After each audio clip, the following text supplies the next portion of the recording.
Hi, and welcome to our countdown to Christmas with your hosts, Amanda and Asher. He's Asher. He's Asher. He really is a little Asher. We have Asher here today, and Asher is going to be joining us to read a Christmas story. We might read a couple Christmas stories. You excited about Christmas, Asher? And we'll also get our other host, August, to read some stories as well. So we're super excited for Christmas coming up. Our big countdown is still on. Oh! Oh! Oh! Oh! I'm really excited to have my boys on today's episode. Look, Macchiato joined us. Wow. Macchiato's here. We're excited about Christmas coming up, right, Asher? 1, 2, 3, 4, 5, 6, 7, 8, 9, 10. He likes the microphone. Okay, we are going to read The Night Before Christmas. Wow, The Night Before Christmas. Yeah. Okay.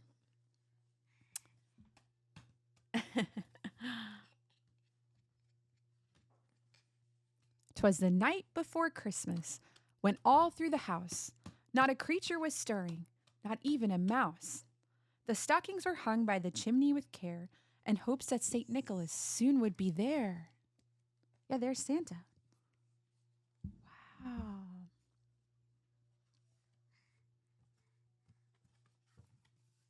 The children were nestled all snug in their beds, while visions of sugar plums danced in their heads.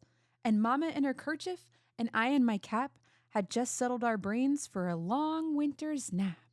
Wow, look, they're sleeping.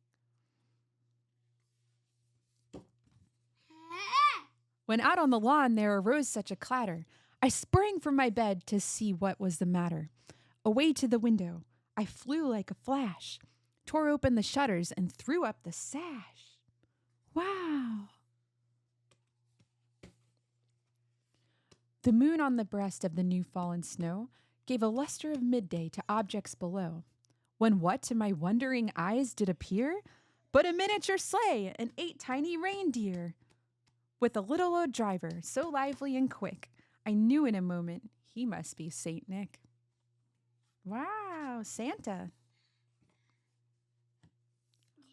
More rapid than eagles, his coursers they came. And he whistled and shouted and called them by name. Look at all the reindeers, look. Now Dasher, now Dancer, now Prancer and Vixen, on Comet, on Cupid, on Donner, and Blitzen, to the top of the porch, to the top of the wall. Now dash away, dash away, dash away all. Look at all the reindeer. 1, 2, 3, 4, 5, 6, 7, 8. As leaves that before the wild hurricane fly, when they meet with an obstacle mount to the sky. So up to the housetop the coursers they flew, with the sleigh full of toys and St. Nicholas too. And then in a twinkling I heard on the roof the prancing and pawing of each little hoof. As I drew in my head and was turning around, down the chimney St. Nicholas came with a bound. Wow, they're all sleeping, and Santa came down the chimney. He was dressed all in fur from his head to his foot, and his clothes were all tarnished with ashes and soot. A bundle of toys he had flung on his back, and he looked like a peddler just opening his pack. There's Santa. Santa! His eyes, how they twinkled. His dimples, how merry. His cheeks were like roses. His nose like a cherry. His droll little mouth was drawn up like a bow, and the beard on his chin was as white as the snow. The stump of a pipe he held tight in his teeth, and the smoke, it encircled his head like a wreath. He had a broad face and a little round belly that shook when he laughed like a bowl full of jelly. He was chubby and plump, a right jolly old elf, and I laughed when I saw him in spite of myself. A wink of his eye and a twist of his head soon gave me to know I had nothing to dread. He spoke not a word, but went straight to his work and filled all the stockings, then turned with a jerk, and laying his finger aside of his nose and giving a nod, up the chimney he rose. Wow, Santa went up the chimney. He sprang to his sleigh, to his team gave a whistle, and away they all flew like the down of a thistle. But I heard him exclaim, as he drove out of sight, "Happy Christmas to all, and to all a good night." The end. Yay! What do you think? You excited for Santa to come? Did you like it? You liked it? Santa.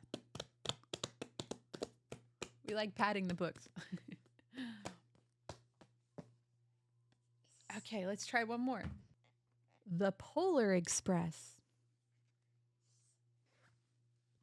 On Christmas Eve, many years ago, I lay quietly in my bed. I did not rustle the sheets. I breathed slowly and silently. I was listening for a sound a friend had told me I'd never hear. The ringing bells of Santa's sleigh. There is no Santa, my friend had insisted, but I knew he was wrong. Late that night, I did hear sounds, though not of ringing bells. From outside came the sounds of a hissing steam and squeaking metal. I looked through my window and saw a train standing perfectly still in front of my house. Look, a train. Train. It was wrapped in an apron of steam. Snowflakes fell lightly around it. A conductor stood at the open door of one of the cars. He took a large pocket watch from his vest and then looked up at my window. I put on my slippers and robe. I tipped downstairs and out of the door.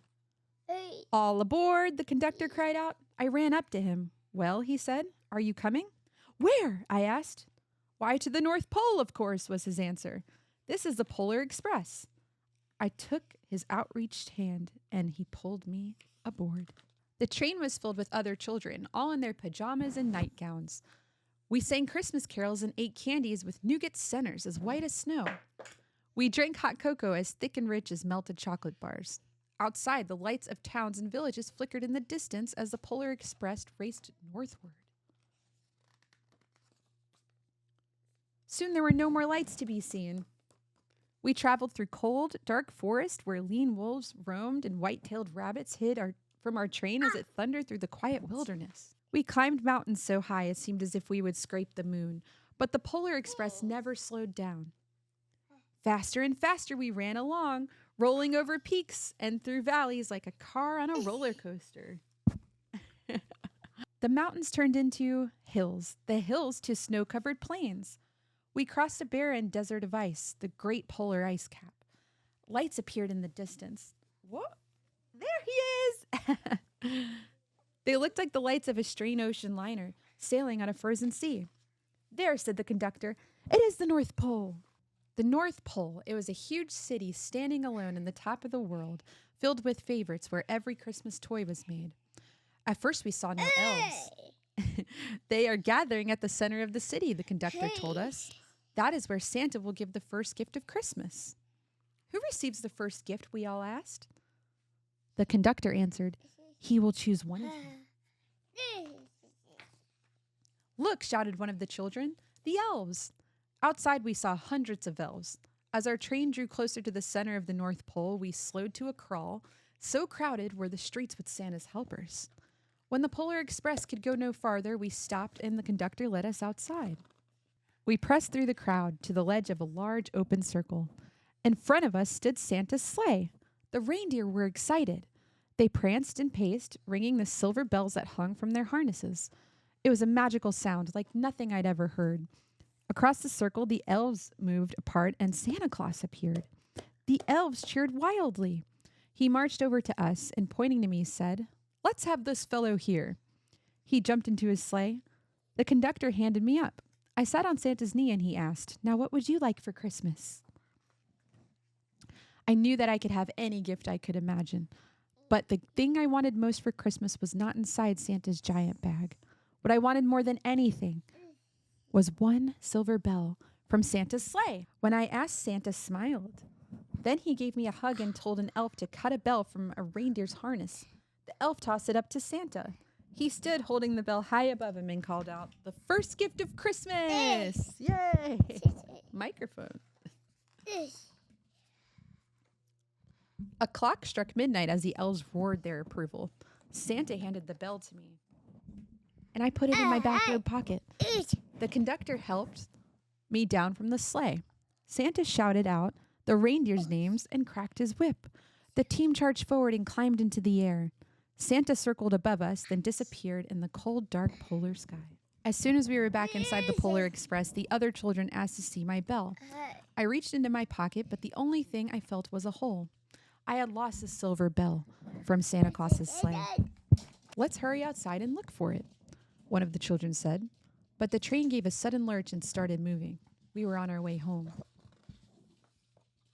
It broke my heart to lose the bell.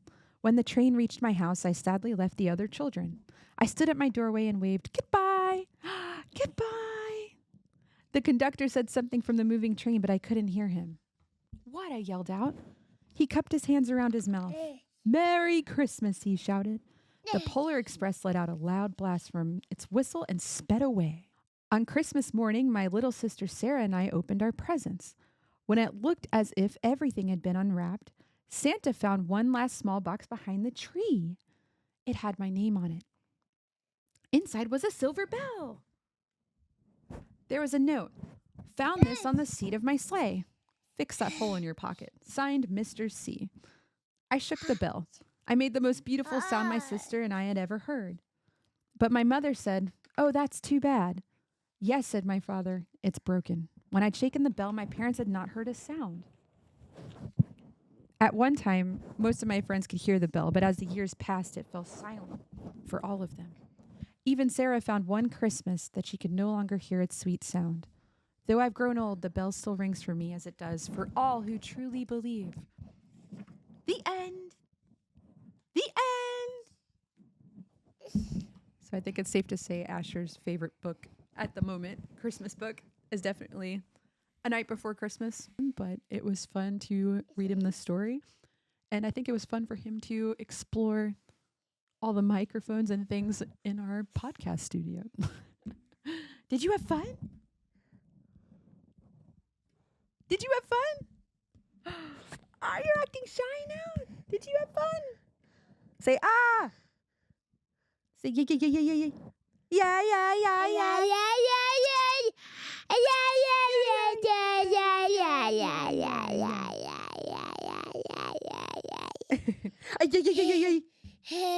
Yeah, yeah, yeah, yeah, yeah.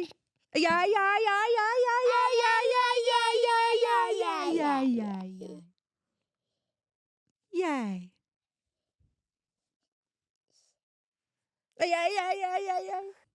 Well, we had a lot of fun reading these stories, and our last story is going to be How the Grinch Stole Christmas. So I'm going to get August, and we will read that together.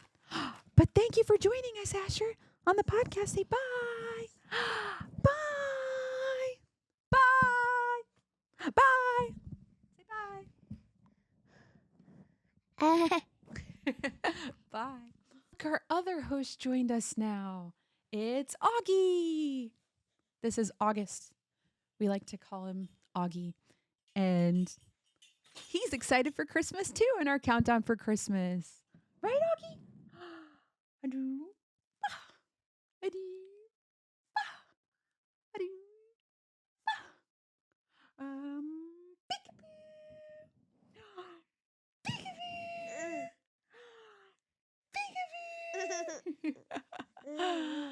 And Augie is our reader. He loves books. He loves to look at books. Yeah. Asher's more into electronics and Augie is more into books. So we're going to see if he likes How the Grinch Stole Christmas. Our Christmas story. How the Grinch Stole Christmas.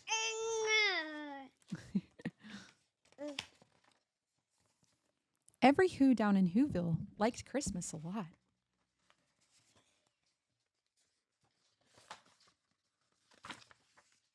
But the Grinch, who lived just north of Whoville, did not. The Grinch hated Christmas, the whole Christmas season. Now, please don't ask why. No one quite knows the reason. It could be his head wasn't screwed on just right. It could be perhaps that his shoes were too tight. But I think that the most likely reason of all may have been that his heart was 2 sizes too small. That's crazy, right, Augie? Look, there's the Grinch. That's the Grinch. But whatever the reason, his heart or his shoes, he stood there on Christmas Eve hating the Whos, staring down from his cave with a sour, Grinchy frown at the warm lighted windows below in their town. For he knew every Who down in Whoville beneath was busy now hanging a mistletoe wreath. And they're hanging their stockings, he snarled with a sneer.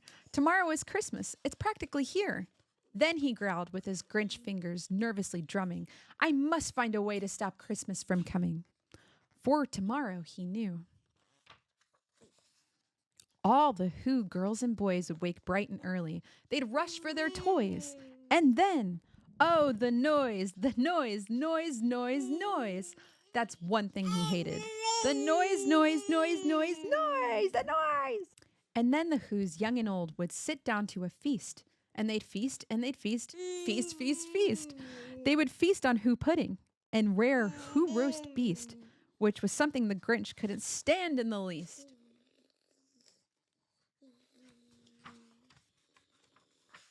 And then they'd do something he liked least of all. Every Who down in Whoville, the tall and the small, would stand close together with Christmas bells ringing. They'd stand hand in hand, and the Whos would start singing.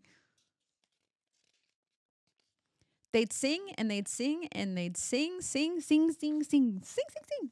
And the more the Grinch thought of this Who Christmas sing, the more the Grinch thought, I must stop this whole thing. Why, for 50 years I've put up with it now. I must stop Christmas from coming. But how? Then he got an idea, an awful idea. The Grinch got a wonderful, awful idea. I know just what to do, the Grinch laughed at his throat. And he made a quick Santa Claus hat and a coat. He chuckled and clucked, what a great Grinchy trick. With this coat and this hat, I look just like Saint Nick. And all I need is a reindeer. The Grinch looked around.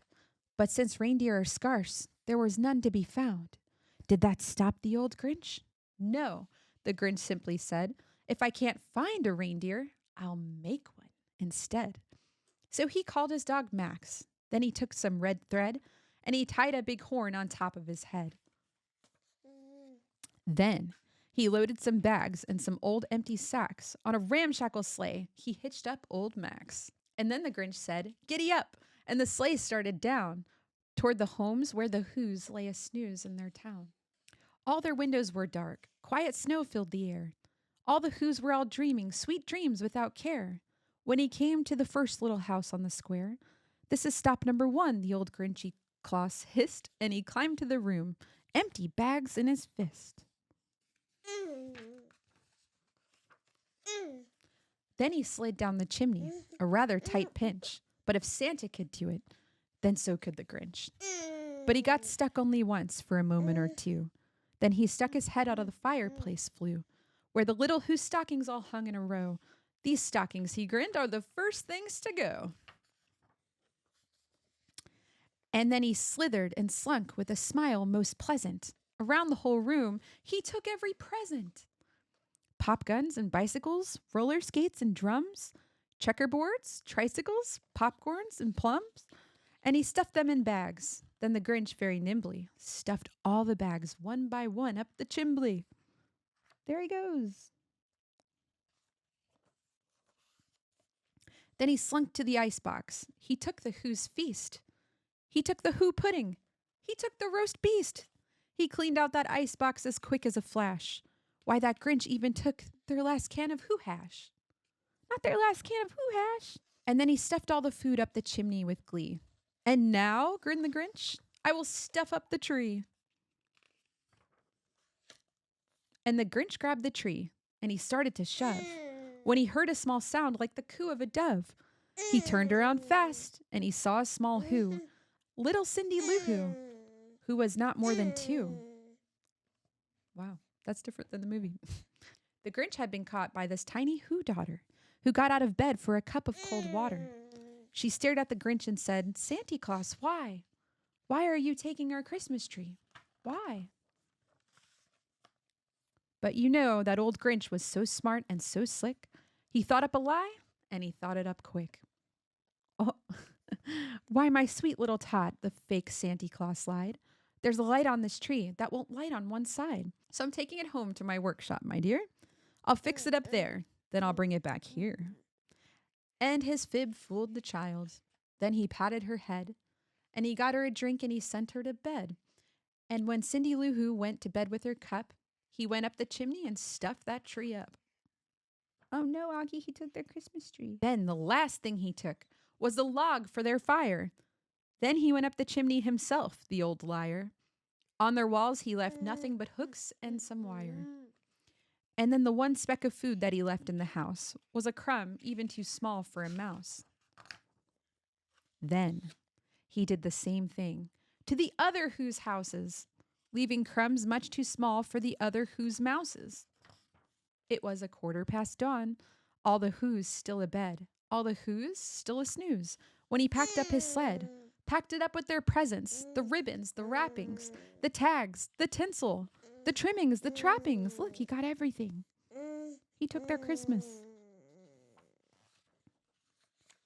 3,000 feet up the side of Mount Crumpet, he rode with his load to the tip-top to dump it. Pooh-pooh to the Who's, he was Grinchishly humming. They're finding out now no Christmas is coming. No Christmas is coming. They're just waking up. I know just what they'll do.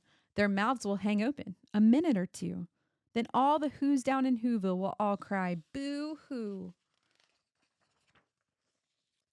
That's a noise, grinned the Grinch, that I simply must hear. So he paused, and the Grinch put his hand to his ear. And he did hear a sound rising over the snow. It started in low. Then it started to grow. But the sound wasn't sad. Why, the sound sounded merry. It couldn't be so. But it was merry. Very. He stared down at Whoville. The Grinch popped his eyes. Then he shook. What he saw was a shocking surprise. Every Who down in Whoville, the tall and the small, was singing without any presents at all. He hadn't stopped Christmas from coming. It came. Somehow or other, it came just the same. And then the Grinch, with his Grinch feet ice cold in the snow, stood puzzling and puzzling. How could it be so? It came without ribbons. It came without tags. It came without packages, boxes, or bags. And he puzzled 3 hours, till his puzzler was sore. Then the Grinch thought of something he hadn't before. Maybe Christmas, he thought, doesn't come from a store. Maybe Christmas, perhaps, means a little bit more. And what happened then? Well, in Whoville they say that the Grinch's small heart grew 3 sizes that day. And then the minute his heart didn't feel quite so right, he whizzed with his load through the bright morning light, and he brought back the toys and the food for the feast, and he himself, the Grinch, carved the roast beast. Wow. We read The Grinch, How the Grinch Stole Christmas, Augie. Did you like it? Did you like it? That was fun. So it's interesting to hear the differences between that and the Jim Carrey movie, The Grinch. I feel like I'm so used to that movie that reading the book was a little bit of a shock. What'd you think, Augie? Did you like it? Are you excited for Santa? Are you excited for Santa? Are you excited for Santa? Here comes Santa Claus. Here comes Santa Claus. Right down Santa Claus Lane.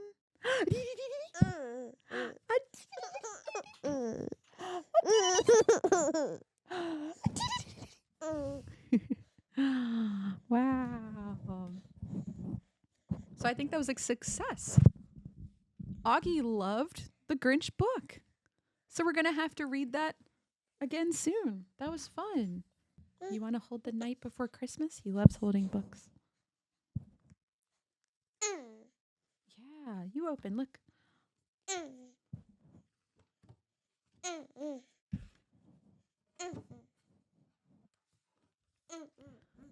'Twas the night before Christmas when all through the house not a creature was stirring, not even a mouse.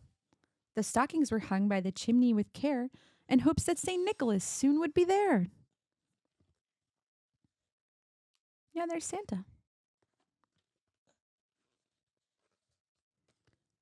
The children were nestled all snug in their beds, while visions of sugar plums danced in their heads. And Mama in her kerchief and I in my cap had just settled our brains for a long winter's nap.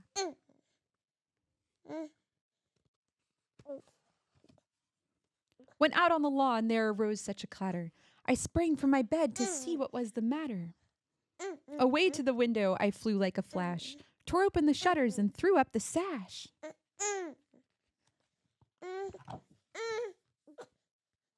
The moon on the breast of the new fallen snow gave a luster of midday to the objects below. When what to my wondering eyes did appear but a miniature sleigh and 8 tiny reindeer, with a little old driver so lively and quick, I knew in a moment it must be Saint Nick. Ooh. As leaves that before the wild hurricane fly, when they meet with an obstacle, mount to the sky. So up to the housetop the coursers they flew, with sleigh full of toys and St. Nicholas too.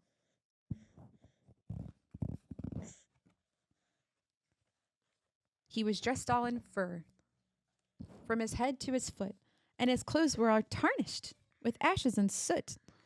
A bundle of toys he had flung on his back, and he looked like a peddler, just opening his pack. His eyes, how they twinkled, his dimples, how merry. His cheeks were like roses, his nose like a cherry. His droll little mouth was drawn up like a bow, and the beard on his chin was as white as the snow. The stump of a pipe he held tight in his teeth, and the smoke, it encircled his head like a wreath. Wow! He had a broad face and a round little belly that shook when he laughed like a bowl full of jelly. He was chubby and plump, a jolly old elf, and I laughed when I saw him in spite of myself. A wink of his eye and a twist of his head soon gave me to know I had nothing to dread. He spoke not a word. He went straight to his work, and he filled all the stockings and turned with a jerk, and laying his finger aside of his nose and giving a nod up the chimney he rose. He sprang to his sleigh, to his team gave a whistle, and away they all flew, like the down of a thistle. But I heard him exclaim, he drove out of sight, "Happy Christmas to all, and to all a good night." Do you like that? The end! The end! Yay! Augie's in the Christmas spirit. I love how much Augie loves books. Maybe Santa will get you a book. You think Santa's bringing you a book?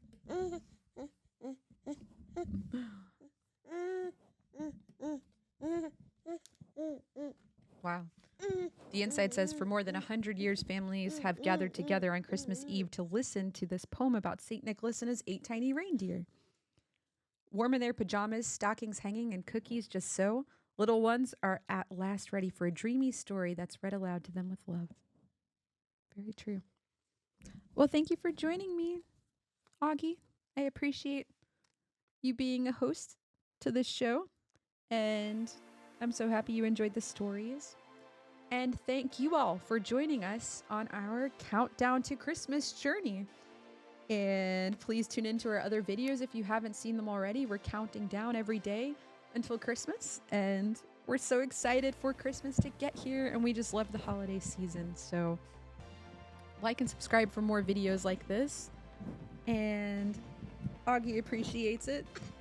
And hopefully you had fun getting to read these Christmas stories with Asher and Augie today. I know they had fun participating. So let's say thank you all, and to all, a good night and Merry Early Christmas.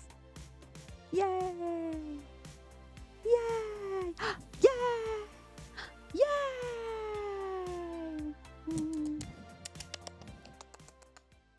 Okay, bye.